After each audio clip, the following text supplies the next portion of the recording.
ಬಾಗಲಕೋಟೆಯ ಬೈ ಎಲೆಕ್ಷನ್ಗೆ ಸಂಬಂಧಪಟ್ಟಂತೆ ಟಿಕೆಟ್ ಹಂಚಿಕೆಯ ವಿಚಾರ ಅಲ್ಲೂ ಕೂಡ ಕಗ್ಗಂಟಾಗ್ಬಿಟ್ಟಿದೆ.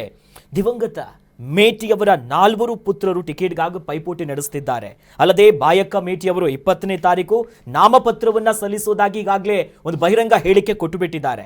ಇದರ ಬೆನ್ನಲ್ಲೇ ಸಿಎಂ ಸಿದ್ದರಾಮಯ್ಯನವರಿಗೆ ಪರಮಾಪ್ತರಾಗಿದ್ರು ಆ ಕುಟುಂಬ ಎಲ್ಲವೂ ಕೂಡ. ಅವರು ಒಂದು ಸಂಧಾನ ಸಭೆಯನ್ನ ಕೂಡ ಮಾಡಿದ್ರು. ಅವರನ್ನ ಕರೆದು ಮಾತನಾಡುವಂತ ಕೆಲಸ ಮಾಡಿದ್ದು ಒಂದು ಕಡೆ.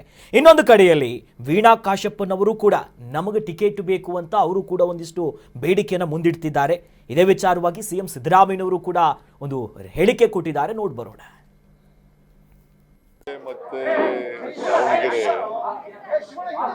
ಸೀಟು ಹೈಕಮಾಂಡ್ ತೀರ್ಮಾನ ಮಾಡೋದು.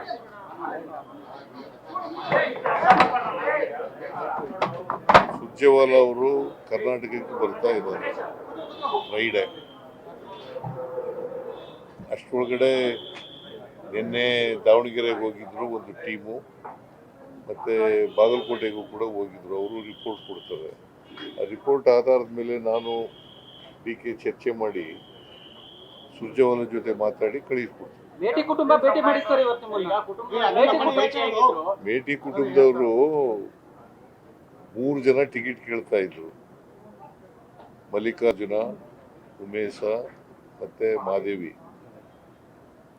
ಆ 3 ಜನ ನೀವೆಲ್ಲ ಒಟ್ಟಿಗೋಗಿ ಯಾರಿಗೆ ಟಿಕೆಟ್ ಕೊಟ್ಟರು ಕೂಡ ನೀವೆಲ್ಲ ಮಾಡಬೇಕು, ಒಟ್ಟಿಗೆ ಮಾಡಬೇಕು ಅಂತ ಹೇಳಿ ಕಳಿಸಿದ್ದೀನಿ ಅಷ್ಟೇ. ಒಪ್ಕೊಂಡಿದ್ದಾರೆ.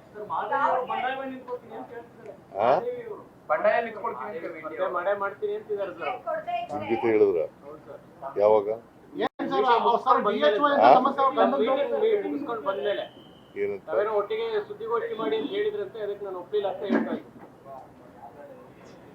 ಸರ್ಕಾರದಲ್ಲಿ ಸಮಸ್ಯೆ DHO ಟ್ರಾನ್ಸ್ಫರ್ ಮಾಡ್ತೀವಿ ಅಂತ ಡಿಮ್ಯಾಂಡ್ ಮಾಡ್ತೀವಿ. ಅವರ ಗಂಡ ಅಂತ ಸರ್ DHO ಅದು ಗೊತ್ತಿಲ್ಲ, ನನಗೆ ಗೊತ್ತಿಲ್ಲ. ನನ್ನ ಜೊತೆ ಒಪ್ಕೊಂಡಿದ್ದಾರೆ. ಮುಖ್ಯಮಂತ್ರಿಗಳ ಒಂದು ಕುಟುಂಬದ ಟಿಕೆಟ್ ವಿಷಯವನ್ನ ವಿಧಾನಸೌಧ 3ನೇ ಮಾಡಲಿ ಸಭೆ ಮಾಡಿದ ಇತಿಹಾಸ ಇದೇ ಪ್ರಥಮ ಬಾರಿಗೆ ಸರ್. ಒಂದು ಕುಟುಂಬದ ವಿಚಾರವನ್ನ ತಮ್ಮ ಕಚೇರಿಯಲ್ಲಿ ಸಭೆ ಮಾಡೋದು ನಿಮ್ಗೆ ಯಾಕ್ರಿ ಅದು? ನಿಮ್ಗೆ ಯಾಕೆ ಅದು? ಕುಟುಂಬದ ವಿಚಾರವನ್ನ ಪಕ್ಷದ ವಿಚಾರ ಅದು. ಪಕ್ಷದ ವಿಚಾರ ನೀನ್ ಯಾಕೆ ಮಾತಾಡ್ತಾ ಇದ್ಯಾ? ನೀನ್ ಯಾಕೆ ಮಾತಾಡ್ತಾ ಇದ್ಯಾ? ಪಕ್ಷದ ವಿಚಾರ, ಪಕ್ಷದ ವಿಚಾರ. ಸಿಎಂ ಒಂದು ಕಡೆಯಲ್ಲಿ ಪಕ್ಷದ ವಿಚಾರ ನಾವಾಗ್ಲೇ ನಾವು ಹೇಳೋದಕ್ಕೂ ಅವ್ರು ಒಪ್ಕೊಂಡಿದ್ದೀರಾ ಅಂತಿದ್ದಾರೆ.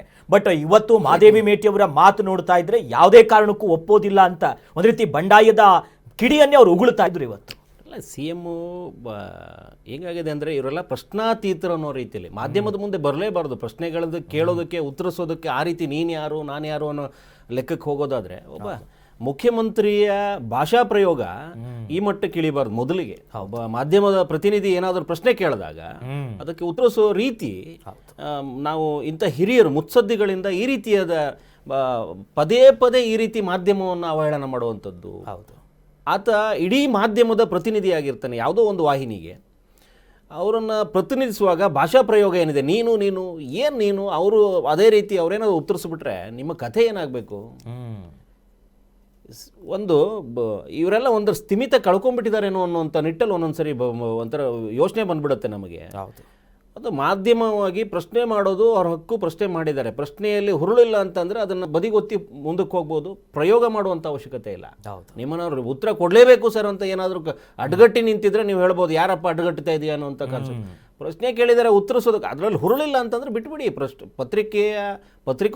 ಪತ್ರಿಕೋದ್ಯಮಿಗಳು ಕೇಳ್ತಾರೆ, ಪತ್ರಕರ್ತ ಕೇಳಿದ್ದಾರೆ, ಒಂದು ಪ್ರಶ್ನೆ ಕೇಳಿದ್ದಾರೆ, ಹಂಗಂತ ನೀವು ಬಾಯಿ ಬಂದಂಗೆ ನೀನು ಯಾರು ಅಂದ್ಕೊಂಡೆ ಅಲ್ಲಿ ಇದು ಮಾಡಿದ್ರೆ ನಿಮ್ಮ ಸ್ಥಾನಮಾನಕ್ಕೆ ನೀವು ಅಗೌರವ ತೋರಿಸ್ದಂಗೆ, ಆ ಘನತೆಗೆ ನೀವು ಚ್ಯುತಿ ತಂದಂಗೆ. ಮಾಧ್ಯಮದ ಮೇಲೆ ಒಂದು ಗೌರವ ಇರಲಿ, ಮಾಧ್ಯಮದ ಪ್ರತಿನಿಧಿಗಳ ಮೇಲೆ ಒಂದು ಗೌರವ ಇರಲಿ. ಸೊ ಇಲ್ಲಿ ಇವತ್ತು ಅಂದ್ರೆ ಮತ್ತೊಂದು ಕಡೆಯಲ್ಲೂ ಕೂಡ ಸಿಎಂ ಇವತ್ತು ಬಹಳ ಸ್ಪಷ್ಟವಾಗಿ ಹೇಳ್ತಾ ಇದ್ರು ಅಲ್ಲಿ ನೋಡಿ, ಇದು ಪಕ್ಷದ ವಿಚಾರ ಅಂತ.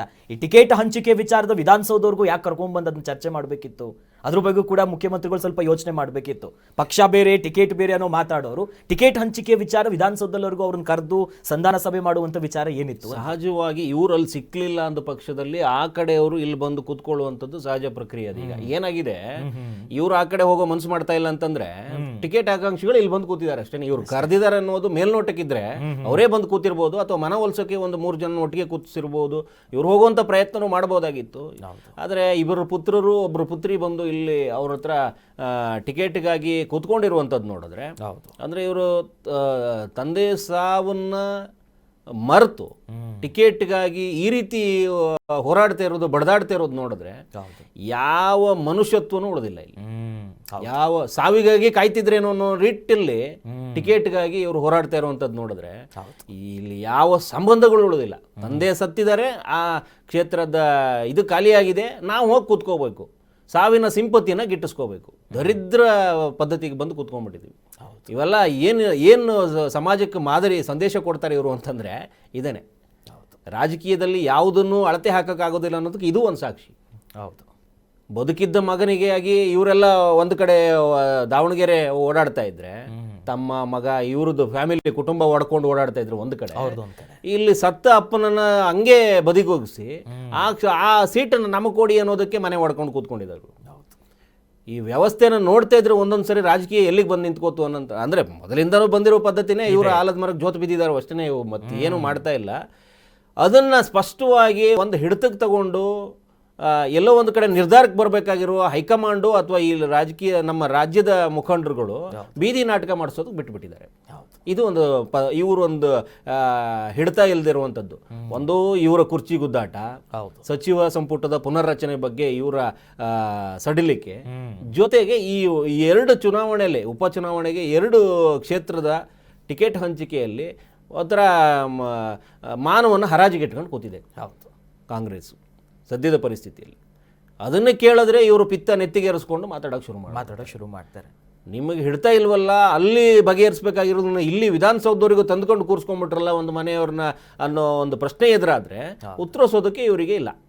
ಇವರು ವಿಚಲಿತರಾಗಿ ಏನೇನೋ ಮಾತಾಡೋಕೆ ಶುರು ಮಾಡಿಬಿಡ್ತಾರೆ. ಹಾಗಾಗಿ ನನಗನ್ಸಿದ್ದೇನು ಅಂತಂದರೆ, ಇಲ್ಲಿ ಎಲ್ಲೋ ಒಂದು ಕಡೆ ಒಂದು ಸ್ಥಿಮಿತ ಕಳ್ಕೊಂಡ್ಬಿಡ್ತಾ ಇದ್ದಾರೆ. ಒಂದು ಸೀಟ್ಗಾಗಿ ಮನೆ ಹೊಡ್ಕೋತಾ ಇದ್ದಾರೆ. ಈ ರಾಜಕೀಯದ ಲಾಭಿಗಾಗಿ ಕುಟುಂಬನೂ ಹೋಗ್ತಾ ಇದೆ, ಕ್ಷೇತ್ರದ ಜನನೂ ಮರ್ಯಾದೆ ಮಾನ ಎಲ್ಲ ಕಳೆದಿಡ್ತಾ ಇದ್ದಾರೆ. ಆ ಮತದಾನಕ್ಕೂ ಒಂದು ಆ ಗೌರವನೂ ಕಳೆದು ಕೂತ್ಕೊಳ್ತಾ ಇರುವಂಥ ಚುನಾವಣೆಗಳು. ಹೀಗೆ ಗೆದ್ದು ಬಂದವರು ಹೆಂಗೆ ಅಭಿವೃದ್ಧಿ ಮಾಡ್ತಾರೆ ಅನ್ನೋದು ದೊಡ್ಡ ಪ್ರಶ್ನೆ. ಅಲ್ಲೇ ಕಾಣಿಸ್ತಾ ಇದೆ ನಿಮ್ಮ ಮೇಲ್ನೋಟಕ್ಕೇನೆ. ನಾವು ಯಾವುದಕ್ಕೋಸ್ಕರ ಗುದ್ದಾಡ್ತಾ ಇದೀವೋ ಅದಕ್ಕೆ ಬದ್ಧವಾಗಿರ್ತೀವಿ, ಬಿಟ್ರೆ ನಮ್ಮಲ್ಲಿ ಅಭಿವೃದ್ಧಿ ಕೇಳಬೇಡಿ, ನಮ್ಮಲ್ಲಿ ಯಾವುದೇ ನಿರೀಕ್ಷೆ ಮಾಡಬೇಡಿ ನೀವು ಅನ್ನುವಂಥ ನಿಟ್ಟಲ್ಲೇ ಅವ್ರ ಹೋರಾಟಗಳು. ಈಗ ತಂದೆ ಸಾವನ್ನು ಲೆಕ್ಕಿಸದೆ 6 ತಿಂಗಳೊಳಗಡೆ ಚುನಾವಣೆ ಬಂದಿದೆ, ನನಗೆ ಯಾವುದೂ ಲೆಕ್ಕಕ್ಕಿಲ್ಲ, ನನಗದೇ ಲೆಕ್ಕ ಅನ್ನೋ ನಿಟ್ಟಲ್ಲಿ ಮಾತಾಡ್ತಾ ಇದ್ದಾರೆ. ಯಾವುದೇ ಶೋಕ ಅವ್ರ ಭಾವನೆಯಲ್ಲಿಲ್ಲ, ಇಲ್ವೇ ಇಲ್ಲ. ನನಗೆ ಕೊಡಿ. ಈ ಕುಟುಂಬದ ಲೆಕ್ಕಾಚಾರ ನೋಡ್ರಿ ಹೆಂಗಿದೆ ಅಂತ ಹೇಳ್ಬಿಟ್ಟು ಸಾವನ್ನೇ ನಿರೀಕ್ಷೆ ಮಾಡ್ತಿದ್ರೆ ಅವರು. ಜನ ಇವ್ರನ್ನ ಯಾವ ರೀತಿ ಈಗ ಲೆಕ್ಕಕ್ಕೆ ತಗೋಬೇಕು, ಇವ್ರನ್ನ ಪರಿಗಣಿಸ್ಬೇಕು ಯಾವ ರೀತಿ ಇವ್ರನ್ನ. ಇದೆಲ್ಲ ಆಪೋಸಿಟಲ್ಲಿ ಲೆಕ್ಕಕ್ಕೆ ಸಿಗತ್ತೆ. ಅಪೋಸಿಟ್ ಅವ್ನು ಲಾಭಕ್ಕೆ ತಗೋಬೇಕು ಇದನ್ನು. ಹಾಗಾಗಿ ಇನ್ನೊಂದೇನಾದ್ರು ಹೊಸದು ಬೇಕು ಅಂತಂದರೆ ಆ ಕಡೆ ನುಗ್ಗಿದ್ಬಿಡ್ತಾರೆ. ದಾವಣಗೆರೆಯಲ್ಲಿ ಆಗ್ತಾ ಇರೋದು ಅದೇನೆ. ನೀವು ಎಷ್ಟೇ ಒಡೆದಾಡಿ ಏನೇ ಮಾಡಿದ್ರು ಕೂಡ ಅಲ್ಲೊಂದು ಹೊಸ ಗಾಳಿ ಬೀಸುವಂಥದ್ದು ಕಾಣಿಸ್ತಿದೆ. ಅವರು ಕೂಡ ಅಲ್ಲೊಂದು ಹೊಸ ಪ್ರಯೋಗಕ್ಕೆ ಇಳಿದುಬಿಟ್ಟಿದ್ದಾರೆ. ಅಲ್ಲೇನೋ ಒಂದು ಹೊಸ ಬದಲಾವಣೆಗೆ ಹೋದ್ ಸರಿ ಲೋಕಸಭೆಯಲ್ಲಿ ಏನು ಪ್ರಯೋಗ ಮಾಡಿದ್ರು, ಪಕ್ಷೇತರವಾಗಿ ನಿಂತ್ಕೊಂಡು ಒಬ್ಬ ವ್ಯಕ್ತಿ ವಿನಯ್ಗೆ, ಅಲ್ಲೆಲ್ಲ ಒಂದು ಕಡೆ ಟಿಕೆಟ್ ಆ ಕಡೆ ಬಿತ್ತು ಅಂತಂದ್ರೆ ನಿಮ್ಮ ಒಳ ಜಗಳ, ನಿಮ್ಮ ಲಾಭ ಎಲ್ಲ ಪೂರ್ತಿ ಎತ್ಕೊಂಡು ಆತ ಬಂದು ಕೂತ್ಕೊಂಡ್ಬಿಡ್ತಾನೆ ಕ್ಷೇತ್ರದ ಅಷ್ಟೇ. ಸೊ ನೀವೇ ತೋಡ್ಕೊಂಡಿರೋ ಹಳ್ಳದಲ್ಲಿ ನಿಮ್ಮ ಕುಟುಂಬ ಪೂರ್ತಿ ಮುಚ್ಚಿ ನೀವೇ ನಿರ್ನಾಮ ಮಾಡ್ಕೋತಾ ಇದ್ದೀರಿ ಅಷ್ಟೇ. ಇದಕ್ಕೆ ಮುಂದಿನ ಚುನಾವಣೆಗೂ ಕೂಡ ಈ ಏಟು ಬೀಳುತ್ತೆ ನಿಮಗೆ. ಇದೊಂದು ಉಪಚುನಾವಣೆ ಅಷ್ಟೇ ಆದರೆ ಬುದ್ಧಿ ಕಲ್ತ್ಕೋತೀರಿ. ತುಂಬಾ ದೊಡ್ಡ ಮಟ್ಟದ ಈಗ ಬಾಗಲಕೋಟೆಯಲ್ಲಿ ಅದೇ ಆಗಿರುವಂಥದ್ದು. ಲಾಸ್ಟ್ ಅಣ್ಣ ತಮ್ಮನ ಜಗಳದೊಳಗಡೆ ಅಣ್ಣ ಸೋತ್ ಸುಣ್ಣ ಆಗಿದ್ರು.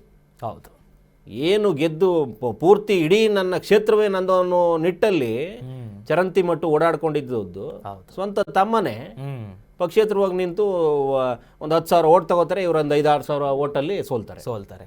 ಈಗ ಮಲ್ಲಿಕಾರ್ಜುನ್ ಚರಂತಿ ಮಟ್ಟು ಅವರು ಕೂಡ ಬಾಗಲಕೋಟೆಯಲ್ಲಿ ಕಾಂಗ್ರೆಸ್ ಟಿಕೆಟ್ ಆಕಾಂಕ್ಷಿಯಾಗಿ ಕೂತಿದ್ದಾರೆ. ಅವ್ರಿಗಲ್ಲಿ ಸಿಗೋದಿಲ್ಲ. ಮೇಟಿ ಕುಟುಂಬದಲ್ಲೇ ಯಾರಿಗೋ ಒಬ್ರಿಗೆ ಕೊಡ್ತಾರೆ, ಅವರನ್ನು ಕುಟುಂಬನ ಏನೋ ಇದು ತಗೋಬೇಕು. ಚರಂತಿಮಠ ತಮ್ಮನ್ನು ವಿಶ್ವಾಸಕ್ಕೆ ತಗೊಂಡು ಚರಂತಿಮಠ ಗೆಲ್ಲುವಂಥ ಸೂಚನೆ ಅಲ್ಲಿ ಬಾಗಲಕೋಟೆಯಲ್ಲಿ ಇರುವಂಥದ್ದು ಸದ್ಯದ ಪರಿಸ್ಥಿತಿ. ಆ ಮೂಲವನ್ನು ಕೆಣಕಿ ಕೇಳಿದಾಗ ಅಲ್ಲಿ ಇರುವಂಥ ವಾಸ್ತವ ಪರಿಸ್ಥಿತಿ ಸದ್ಯದ BJP ಫೇವರ್ ಬ್ಯಾಟ್ ಬೀಸ್ತಾ ಇದೆ. ದಾವಣಗೆರೆಯಲ್ಲೂ ಕೂಡ ಅದು ನಿರೀಕ್ಷಿತ ಮಟ್ಟದಲ್ಲಿ ಹೋಗುವಂಥ ಸೂಚನೆ ಕಾಣಿಸ್ತಾ ಇದೆ. ಇವರೆಲ್ಲ ಬಡಿದಾಟಗಳಿಗೆ ನಷ್ಟ ಆಗ್ತಾ ಇರೋದು ಕಾಂಗ್ರೆಸ್ಗೆ, ಹೌದು, ಇದು ಸ್ಪಷ್ಟ.